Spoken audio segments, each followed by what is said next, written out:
Hello दोस्तों, जैसे कि आज हम लोग पढ़ने जा रहे हैं बायोट ऑफ सावर्ट का नियम, जो क्लास 12 के चैप्टर नंबर 4 से लिया गया है। बायोट ऑफ सावर्ट ये दोनों फ्रेंच के भौतिक वैज्ञानिक हैं जिन्होंने एक धारावाही चालक तार लिया, उससे r दूरी पर एक बिंदु P मान लिया। अब उन्होंने क्या किया, जब धारावाही चालक तार में जब धारा उन्होंने प्रवाहित करा रहे थे तो उन्होंने क्या देखा कि बिंदु P पर कितना विद्युत क्षेत्र, कितना चुंबकीय क्षेत्र उत्पन्न हो रहा है। इसी बात की उन्होंने गणना करने के लिए एक नियम ही प्रतिपादित कर दिया जिसका नाम है बायोट तथा सावर्ट का नियम। तो चलिए दोस्तों, हम लोग बायोट तथा सावर्ट के नियम की पुष्टि करते हैं, अधिक से अधिक जानकारी प्राप्त करते हैं। तो किसी धारावाही चालक तार के कारण किसी बिंदु पर चुंबकीय क्षेत्र का मान व दिशा ज्ञात करने के लिए प्रायोगिक परीक्षणों के आधार पर फ्रेंच के भौतिक वैज्ञानिक बायोट तथा सावर्ट ने एक नियम प्रतिपादित किया जिसे हम कहते हैं बायोट सावर्ट का नियम। अब चलिए इस नियम को हम अच्छी तरीके से समझते हैं। किसी धारावाही चालक तार के कारण किसी बिंदु पर चुंबकीय क्षेत्र का मान व दिशा ज्ञात करने के लिए, तो जैसा कि धारावाही चालक तार हम ले लेते हैं, यह है हमारा एक धारावाही चालक तार, ठीक है। अब क्या करते हैं, इससे r दूरी पर एक बिंदु मान लेते हैं P बिंदु। अब क्या कर लेते हैं, r दूरी है और बिंदु P माने हैं, इसका कोण कितना बनना है, थीटा। इसके कारण चुंबकीय क्षेत्र ज्ञात करना है, अल्पांश dl के कारण बिंदु P पर अल्पांश चुंबकीय क्षेत्र, यानी कि इसके कारण यहाँ पर चुंबकीय क्षेत्र यानी कि dB की गणना करिए। यहाँ पर dl के कारण बिंदु P पर चुंबकीय क्षेत्र की गणना करनी है हमें। हम लोग दोस्तों क्या देखते हैं, जो हमारा dB है, यह dB इस बिंदु dl के समानुपाती होता है। यहाँ पर इसमें धारा प्रवाहित करा देते हैं हम लोग, I धारा प्रवाहित हो गई I। उसके बाद क्या करते हैं, dB समानुपाती होता है I के, dB समानुपाती होता है साइन थीटा के, dB समानुपाती होता है 1/r स्क्वायर के। तो चलिए जब देखते हैं दोस्तों हम लोग क्या, जो हमारा dB समानुपाती है किसके, dl के, ठीक है। उसके बाद क्या देखते हैं, dB हमारा समानुपाती है किसके, I के, dB समानुपाती है I के। उसके बाद दोस्तों हम लोग क्या देखते हैं, dB समानुपाती है साइन थीटा के, dB समानुपाती है साइन थीटा के। और बाकी बच क्या रहा दोस्तों, हमारा r क्या है, व्युत्क्रमानुपाती है dB के, dB के व्युत्क्रमानुपाती है यानी कि समानुपाती है 1/r स्क्वायर के, dB भी समानुपाती है 1/r स्क्वायर के, ठीक है। अब दोस्तों क्या करते हैं, हमारा 4 समीकरण है, समीकरण नंबर है पहला, ये दूसरा, ये तीसरा और ये है हमारा चौथा। 4 समीकरण हो गए दोस्तों। अगर हम चारों समीकरण को एक साथ कर दे तो चलिए देखते हैं क्या होता है। चारों समीकरण को एक साथ करने पर चारों समीकरण को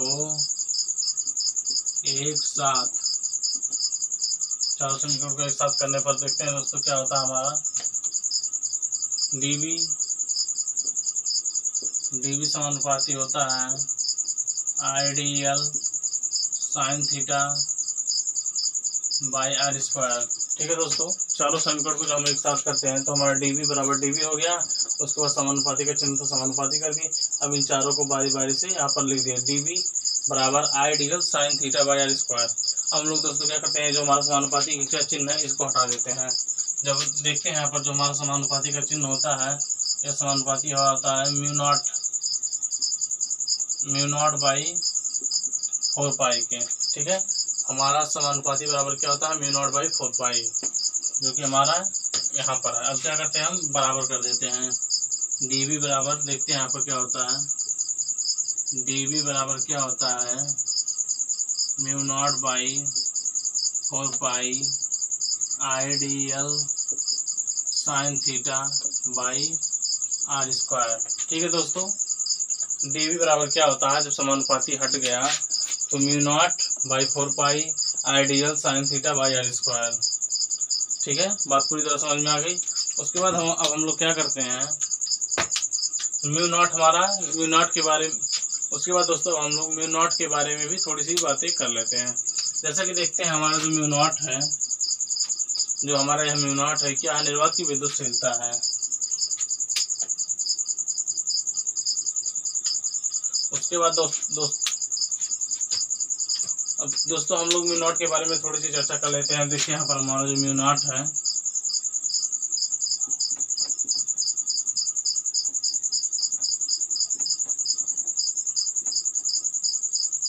अब दोस्तों हम लोग क्या देखते हैं, जो हमारा म्यू नॉट है, निर्वात की चुंबकशीलता है। निर्वात की चुंबकशीलता मतलब क्या होता है, म्यू नॉट बराबर क्या होता है दोस्तों, 4 पाई गुणे 10⁻⁷ टेस्ला मीटर प्रति एम्पियर। अर्थात म्यू नॉट का मान होता है दोस्तों 4 पाई इंटू 10⁻⁷ टेस्ला मीटर प्रति एम्पियर स्क्वायर। दोस्तों आप लोग इतनी बात पूरी तरह से समझ गए, तो चलिए मैं फिर से बता देता हूँ। बायत तथा सावर्ट जो है फ्रेंच के भौतिक वैज्ञानिक हैं, इन्होंने एक धारावाही चालक तार लिया जिसमें धारा प्रवाहित था, तो क्या देखा कि r दूरी पर एक बिंदु P लिया, उस पर इन लोगों को चुंबकीय क्षेत्र की गणना करना था। तो चुंबकीय क्षेत्र की गणना करने के लिए इन्होंने बायत तथा सावर्ट का नियम ही प्रतिपादित कर दिया, जो नियम है किसी धारावाही चालक तार के कारण किसी बिंदु पर चुंबकीय क्षेत्र का मान व दिशा ज्ञात करने के लिए प्रायोगिक परीक्षणों के आधार पर फ्रेंच के भौतिक वैज्ञानिक बायत तथा सावर्ट द्वारा नियम प्रतिपादित किया गया। अब हम लोग दोस्तों डेरिवेशन यानी कि यहाँ तक मान तक तो पढ़ लिया, अब बाकी बच क्या रहा दोस्तों, दिशा। अब दिशा के बारे में हमें क्या पढ़ना है कि इसकी चुंबकीय क्षेत्र की दिशा किस तरफ है।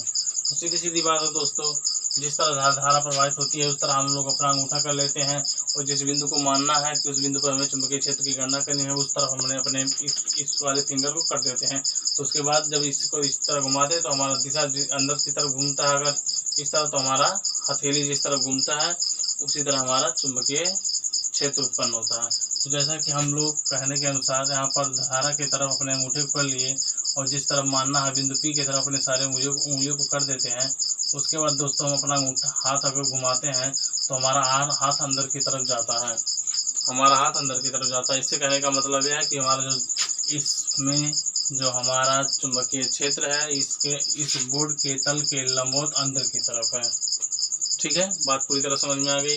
क्या करते हैं, धारा के दिशा में अपने अंगूठे को कर लेते हैं, जिस बिंदु पर हमने चुंबकीय क्षेत्र की गणना करनी है उसकी तरफ सारे हाथों को कर देते हैं। उसके बाद हथेली हमें बताता है चुंबकीय क्षेत्र किस तरफ है। इस तरह सेम कर दिए, धारा की तरफ अंगूठे कर दिए, बिंदु P की तरफ अपने सारे उंगलियों को कर देते हैं, हथेली हमारी अंदर की तरफ है। इससे स्पष्ट होता है कि जो चुंबकीय क्षेत्र हमारा है वो अंदर की तरफ है। दोस्तों बात कर लें, अगर यहीं पर अगर हमारा बिंदु P यहाँ पर होता तो चुंबकीय क्षेत्र किस तरफ होता। तो सीधी सी बात है, कुछ नहीं करना है। फिर हम लोग यहाँ पर आते हैं, धारा की दिशा में अपने अंगूठे को कर लेते हैं, उसके बाद बिंदु P के तरह अपने सारे उंगलियों को कर लेते हैं। तो क्या बताता, हमारी हथेली चुंबकीय क्षेत्र की दिशा को बताता। तो दोस्तों देखते हैं, हमारा हथेली है चुंबकीय क्षेत्र की दिशा को बताता, यानी कि इस वाले पार्ट में जो हमारा चुंबकीय क्षेत्र है इस व्हाइट बोर्ड के तल के लंबवत बाहर की ओर है।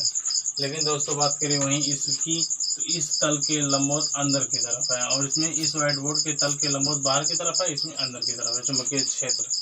तो यहाँ पर क्या लिखा रहेगा, यहाँ पर हमें डॉट का प्रोडक्ट दिखेगा हर जगह, क्योंकि इसमें बाहर की तरफ है, और यहीं पर हमें क्रॉस का प्रोडक्ट दिखेगा दोस्तों।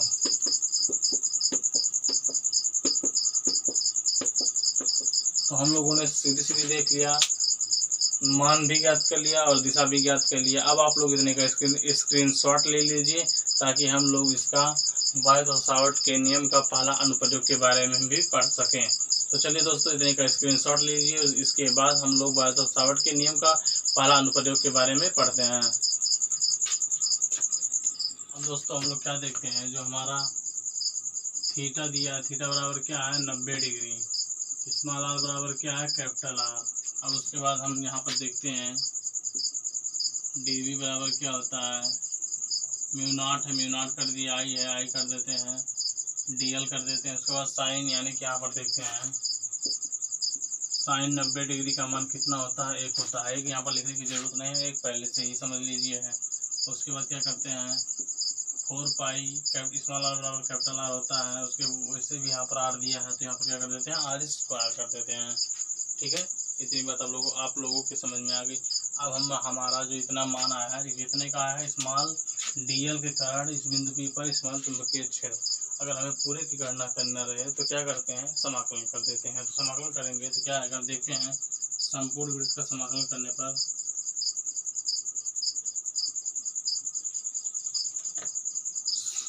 संपूर्ण कुंडली जो वृत्त का है, संपूर्ण कुंडली का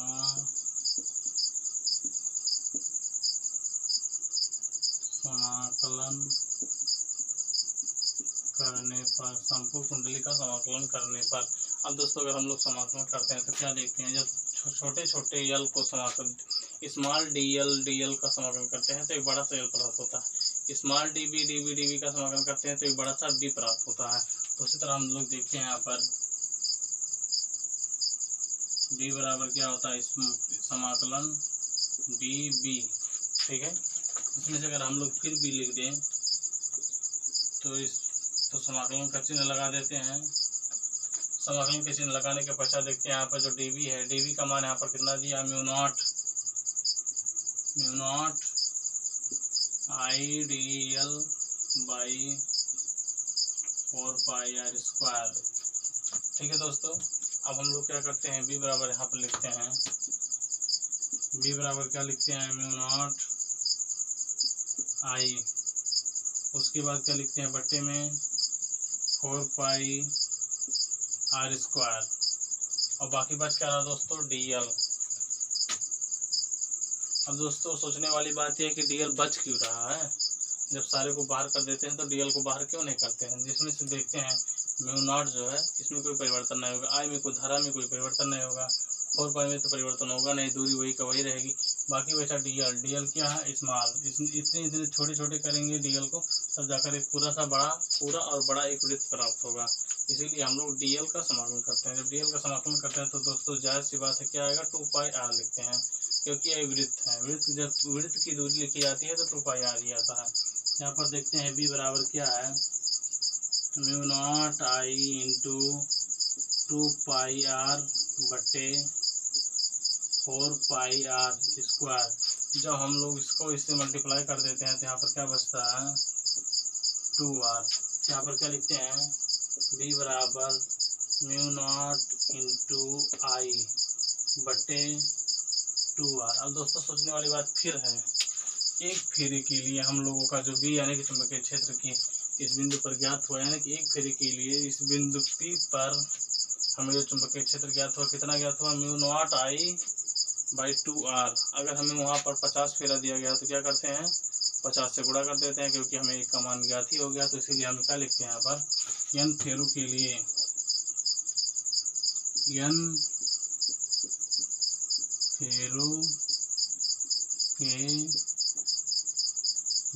फेरों के लिए क्या करते हैं, यहाँ पर b बराबर n mu not I by 2r, जो कि हमारा आंसर आ गया दोस्तों।